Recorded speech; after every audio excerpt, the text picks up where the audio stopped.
Welcome back to Metroid. In this episode, we head to Ridley. We don't fight Ridley Oh, that's a ripoff. because we still have the rest of Norfair to get through, and Ridley is still pretty big, especially for reaching the guy. So, and considering how many episodes this has, yes, that does mean that I fight Ridley and Mother Brain in the same episode. Spoiler alert. I mean, I kind of already expected something of the sort, because I did see that the final episode is around 40-ish minutes. Yeah. Well, I say 40-ish because you always put like a couple of extra buffer minutes in there in case we, in a more unlikely scenario, just keep talking. We have done that before. Name one time we did that. Oh no. I can't think of anything at my top of my head, but I also have bad memory. So I do know we have done that before. The entire Doom playthrough, we just talked for the sake of talking. No, Name a second time. No, for the fact I put in 2 extra minutes for the end card. Mega. Yeah, because. Okay, well, you're the only one who actually includes the end card in like just the video itself. Yeah.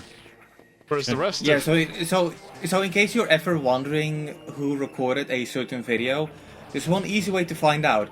If we address our weird YouTube recommendations, it's probably done by me or Nate. I mean, okay, mostly, no. It's mostly Victor. Okay, also, if you pay attention to who talks first in a playthrough. And also by whose action pose is on the thumbnail. Yeah, so we can't just go by something at the very end of the video. Because do they even know about our action and idle pose system? Yeah. I mean, they could probably guess from looking at the video, and looking at the end cards. I do. Probably. Basically, to keep it brief, our artist, Ina, wonderful person, pretty reasonable prices. Check her out down below. Basically, we commissioned her for 8 pieces, two for everyone. One is an idle pose, one is an action pose, and the action pose is always used by the one who's doing the playthrough. Yep. And the idle pose is for those who just stand there, And do nothing. And look pretty. Menacingly. No, look pretty. Well, I wouldn't say look pretty in Nate's case. I mean, we've already established that Nate's character looks like a cheese cat. Says the guy who used it at Shadow the Hedgehog. Also, well, at least I don't look like a cheese cat. Also, first off, you weren't the one who called me. At least with Nate, he uses the character that acts an OC, and we now have the wave beam. Well, my character beam. is an OC too. Look at the way he dresses. But it's still 1 beam extra. Now it has the cool spiral effect. Victor, your character is about as original as a Pokemon OC, a Pokesona. Yeah. You also can shoot through walls now. Meaning that it isn't. We can shoot through walls. Hell yeah. Sorry, Victor.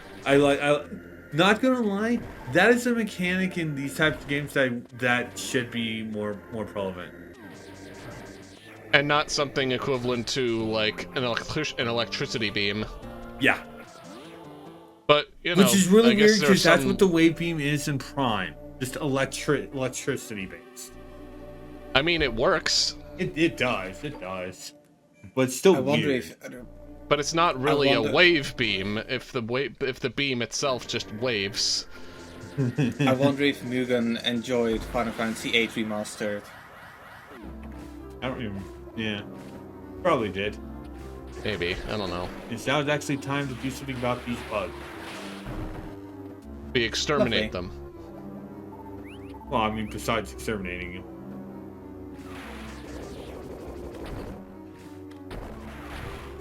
Do you think Samus would be a good exterminator? Yes, I'm 100%. looking at Metroid 2. That's literally the point of the game, is to, like, exterminate... I wouldn't necessarily call Metroids bugs. No, but, But- like when it comes down to it, you know, in between games, do you think that she just gets rid of stuff like cockroaches, or I don't know what else could be considered pests? Yeah, this one's kind of really pain in the butt because you have to use bombs, so you have to use correct timing. And this thing charges, and it's like, I don't like that.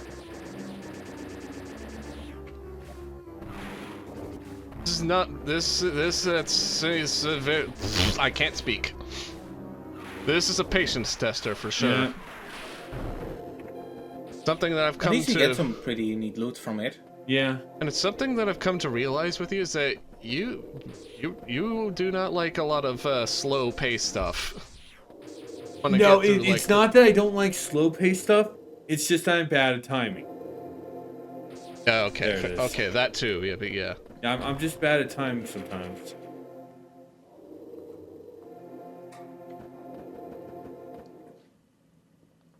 Yeah, that's probably Yeah. a bit relatable.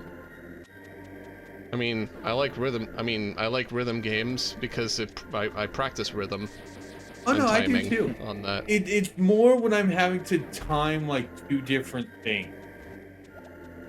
Yeah. Oh, yeah, yeah. It, like in the case for that bug, I have to time not only the bomb timer, but when it starts charging. Yeah. So the bomb okay. actually hits the thing. I mean, Nate, still, I don't takes, think you still go takes on. practice. It takes a bit of practice for sure. But yeah, that's about it. Anyway, Victor. I don't think you ever address your fondness for rhythm games. Which one do you tend to play? Oh wait, me or Nate? Nate. Okay. But you can answer too. Yeah, yeah. I really like DDR and In the Groove the most. Because they give you, because it makes me it gives you like the most amount of like not big. Oh, okay, well, I was about to say it gives you the most amount of like exercise per day, because that's like the most like corny fucking shit in the world. But like, it's kind of true though. It's like the one that puts it that I get that gets the most effort in, and it also makes you like feel good for like beating a song that's like really difficult, especially one where you have to like use both of your goddamn feet for like in time of like of 8th notes or 16th notes or something. No, I'm gonna be honest. It's quite in terms it's of, quite like, rewarding to say the I'll least. be honest. In terms of rhythm games, I never really got too much into DDR, but I do quite enjoy Beat Saber, which you could make the argument that it has a sort of similar gameplay style, except Yeah. not really, but except kind of without does. except without using your feet, you use your arms Yeah. and your whole body. But that's the thing.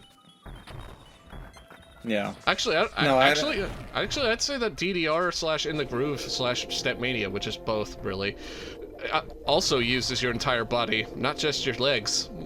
Stepmania was the Konami one, right? No, Stepmania is an open source like engine that uses it's an open source engine that uses For the DDR. fuck's sake, engine. what am I saying? DDR is Konami. Yeah. Yeah, I got it confused with Beatmania. Beatmania is also Konami, so Yeah, that's what got me confused. That's what got me thinking, oh, Stepmania, that's The boy is not now Konami. here. the boy is in Norfair.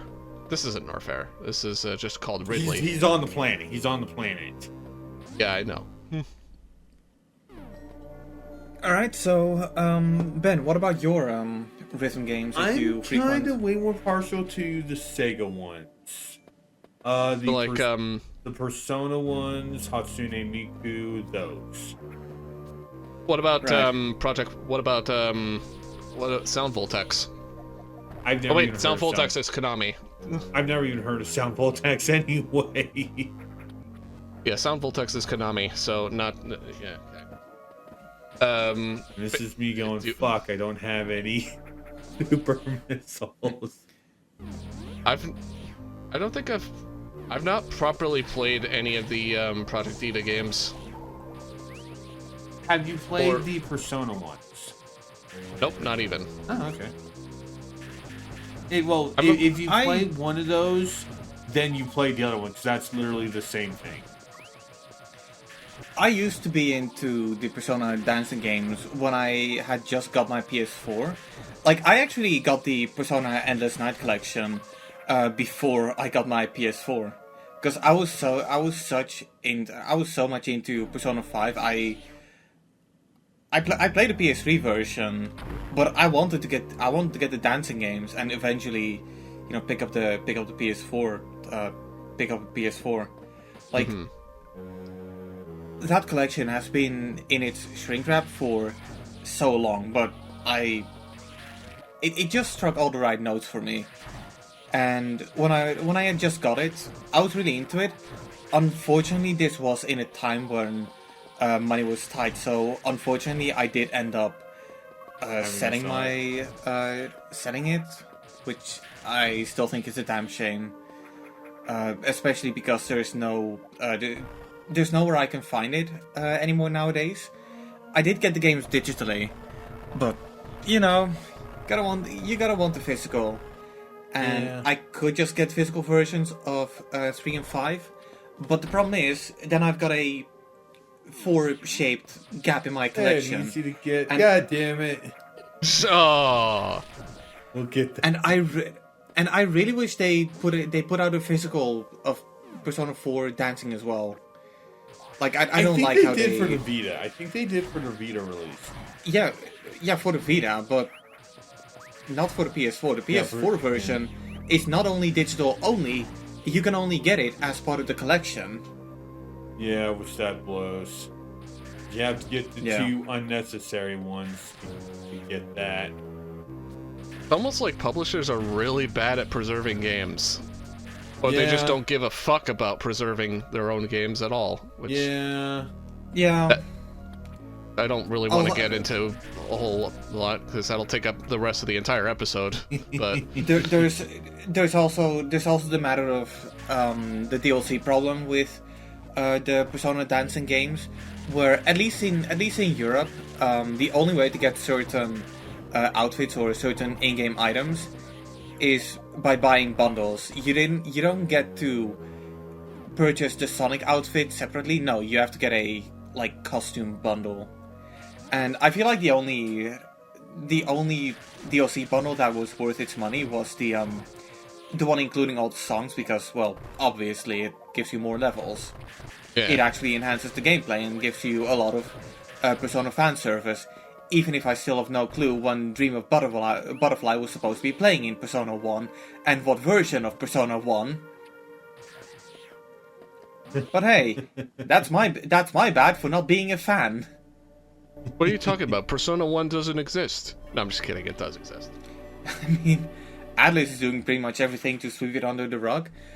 Is it part of the PS5, PS1 games? No. Nope. Not yet. No, but Hopefully they did not put yet. the original one into the PlayStation Classic. Ah, yeah, right, that thing. That barely anyone used on PS3 back in the day. No, the PS1 Mini, the micro console. Yeah. The one. I rest my case. The one where half the games were the PAL versions, and people didn't like that. Yeah. Again, barely anyone used it, so I'm not wrong on both accounts. This is the starting point of one of the more annoying Shine Spark paths. This is royally annoying. Yes, oh god, that looks This is one annoying. of the reasons why I'm not doing all of the stuff. What is that the main reason why you're not doing 100%, or is there just other factors? That in the harder final boss, I don't like that. Oh, so it's mainly just that Shine Spark that is the reason why. Well, there's a lot of them. There are a lot of these. There are a lot more of these. Some in that you can't even do until end game. Yeah. All right. Okay, so But, I like, have a question about these tube thingies, the fly thingies. Those are come fodder. through. Those are basically just stock points. That's all those are. Yeah, for. but if you stand on them, does it follow like the same rules as pipes do in Mario, where if you stand on them, enemies don't come out? Yeah. Yeah, they do.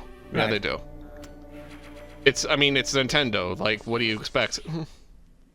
Okay, I so don't know. so the starting point is right above that right platform.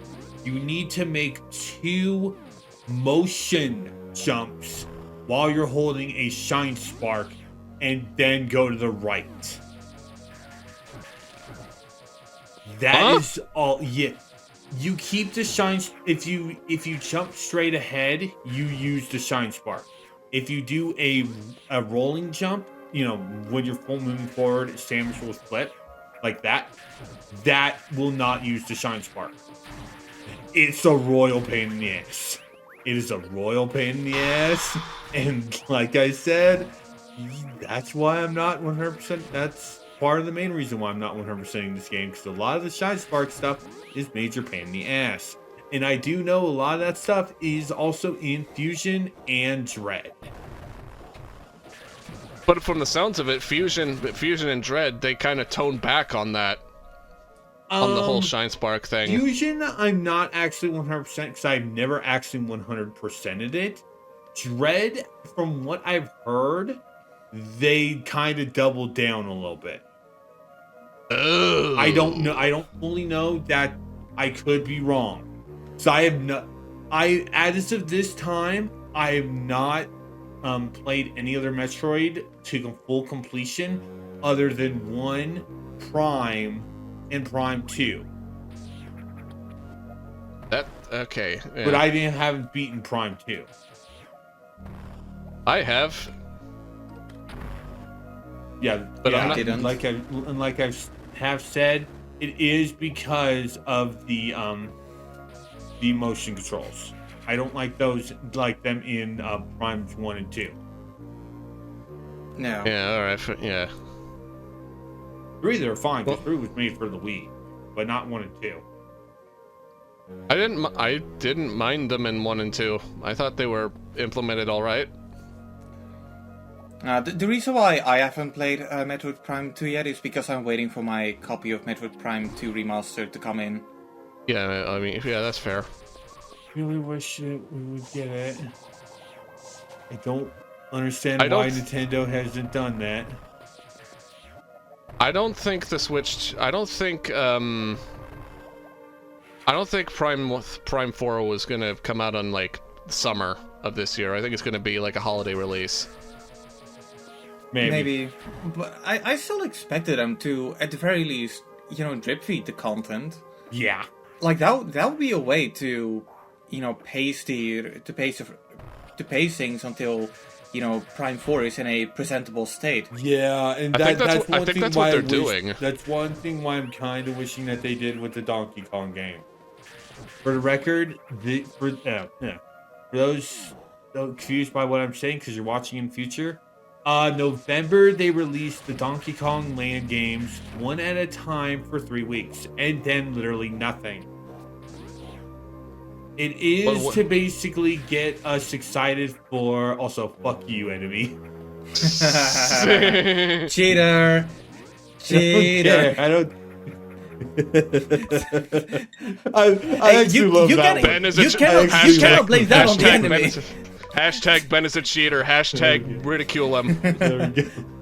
No, I actually like the second fail. I just overshoot the jump. He's just seriously.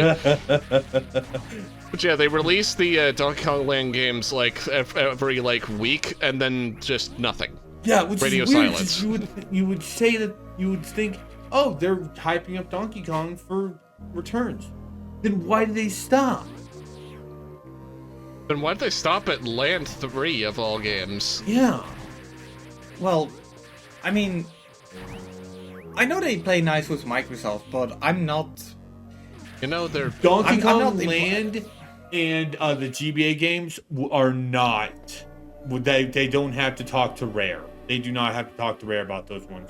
Because It's Donkey Kong Diddy is owned by Kong- Nintendo, so... Yeah, it's Diddy Kong Racing, DK64, and that's it. Those two are the two Donkey Kong games they have to talk to about with Rare. Right. Because like, Wait, I only. I why assume that's- Donkey Kong 64? I assume that's going That's to be also the, Rare. It's also Rare focused. Yeah, but like, there's no like rare characters in it. No, Banjo's not in it. Yeah, but No, but if we- they still made it. yeah, they still made it, and it's also why we didn't get 64 until the Wii U. Well, was that available in international markets? Because I do recall Banjo-Kazooie being available on the Japanese version of the Wii U eShop. That was after Really, the Switch. really late in That was late in its life. Switch was out when those came out. you know, Sw- you'd Yeah. think that by the time if/when N64 NSO comes out, if mostly, DK64 would just be like included right out of the gate, despite Rare developing it, because you know Donkey Kong was made by Nintendo in the first place. Yeah, it's true, but they still need to talk to Rare about it, though. I don't think they have to. I don't think they have to, at all, really. Rights are a confusing issue. Rights are a confusing issue. For So- DK, Yeah. for Diddy Kong Racing, beat Banjo-Kazooie and Conquer especially, then yeah, you definitely have to talk to And Blast Microsoft. Corps and Goldeneye. And Well, Goldeneye is yeah, also but James people- But Bond. too. GoldenEye in and of Yeah. itself is like... With GoldenEye, it's not Rare that is the problem. Yeah, it's the Also, James Bond. It's IP it's that it's was- also was- it's also MGM Yep. Yeah. / Amazon, since Amazon owns MGMs, so Yeah, and all they really did with it was make a bunch of shitty movies featuring Liam Neeson. Another Also, did I just say? unlimited. Did I I just, mean, did I just say if? don't get me wrong. Retribution was an alright, somewhat alright action thriller. Absolution was just bad. Also, I don't know why I said if N64 NSO comes out, because it already did. Like years Did ago. I say we weren't gonna fight Ridley this episode? I guess I was wrong. I don't think you Now are. it's time for the No, boy. I don't think you are wrong. Oh wait, no, you are wrong. Yeah, Now you are it's fighting time Ridley. for the boy. Here comes the boy. Hello, boy. Wait, how much damage did he do in one swoop? That was 30 also multiple attacks. That was multiple attacks. God Ridley! damn, it's eating your E-tanks. Yeah, but I can also eat him. And also, notice how easy that was. Notice how easy Ridley is normally. Let me guess, not the real Ridley? No, that was the real Ridley. That was the real Ridley. Let me guess. Does he turn into like a super version? Oh wait, Mecha no, I Ridley played is this. the final He boss turns of this into game. Mecha Ridley. Mecha Ridley Yeah. is the final boss in this game, and his hitbox is pain in the ass. Yep, I can attest. I can attest to that. I played this game legally, and he is a fucking asshole. Like in this game. Like the boss itself just sucks. So add the hard mode bit to it. It makes it a lot worse. Or don't even bother adding like hard mode in the first place. Just this is already hard as it is. I mean, no. that- Ridley's fine. Ridley's fine. It's fine because his hitbox is honestly really generous. It's literally his So- whole body. So I gotta ask, how would you guys consider the difficulty of the Metroid series? It really depends on the game. Yeah, but honestly, as a whole, I kind of consider this game challenging, but not too challenging. Would you Yeah. say that a newcomer might struggle with it, or would you actually point a newcomer to this? I would. A newcomer would struggle with it, but it's also one of those games that once you actually kind of get into it, it you actually do see why people like it, and you start having fun. Like, because like I said, like, yeah, Ridley took out a lot of my health, but ultimately, I ended with just losing like 3 full energy tanks. I would Right. say like But- I would say like if you're a newcomer wanting to get into Metroid, I'd say play this first. Would you guys say that the franchise has Monster Hunter syndrome? Absolutely What do not. you mean by Monster Hunter syndrome?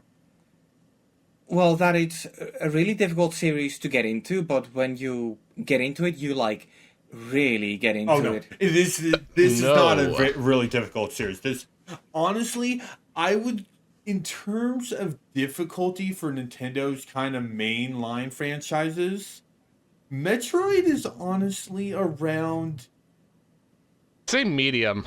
around medium. Like, I would consider 3D Mario harder than Metroid, but and before people get mad at me, that also depends on the game. Yeah, I was about to say, if you're talking about stuff like Mario Sunshine, makes sense. If you're talking about stuff like Galaxy 1, no Yeah. fucking way. Well, okay. That's why I said it Yeah. depends on the game. It depends on the game. Yeah. Yeah, like 3D Mario most 3D Marios I would consider harder if you're going for 100% in the 3D Mario games. If you're going for bare minimum, 3D Mario is easier than Metroid. Zelda Yes. also Yeah. depends. Zelda also depends. Donkey Kong Okay, so, also um, is similar to 3D Mario. You're starting to notice a trend here with Nintendo, aren't we? yeah. Splatoon is not that I hard. mean, Fire Emblem is I mean, harder than I- Metroid. Fire Emblem is harder than Metroid. Yeah, but I don't play okay, Fire yeah, Emblem, but to so be fair, Fire Emblem is kind of a more hardcore franchise. Yeah, I'd say that's yeah. a 5. I'd say that's a 4 / or 4 to 5 on the difficulty scale. Yeah. Fire Emblem.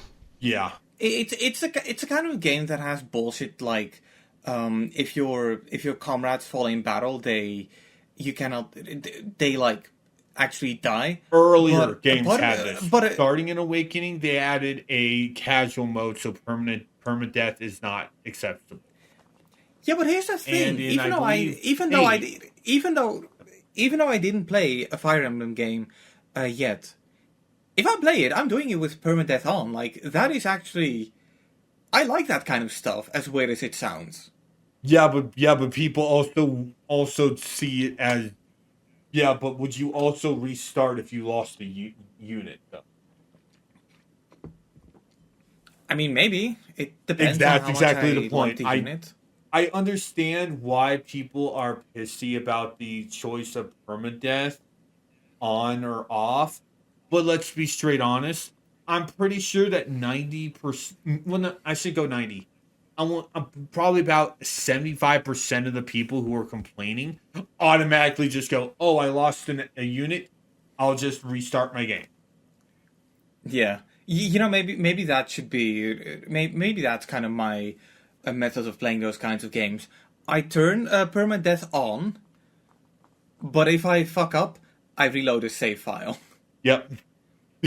Just save scum the fucking thing, yeah. Yep. Yeah, I mean, Yeah, to be fair, that's what I would that's also kind of how I play the Fallout games. I mean, I mean, if you're playing Fallout New Vegas on hardcore mode, your companions can actually die.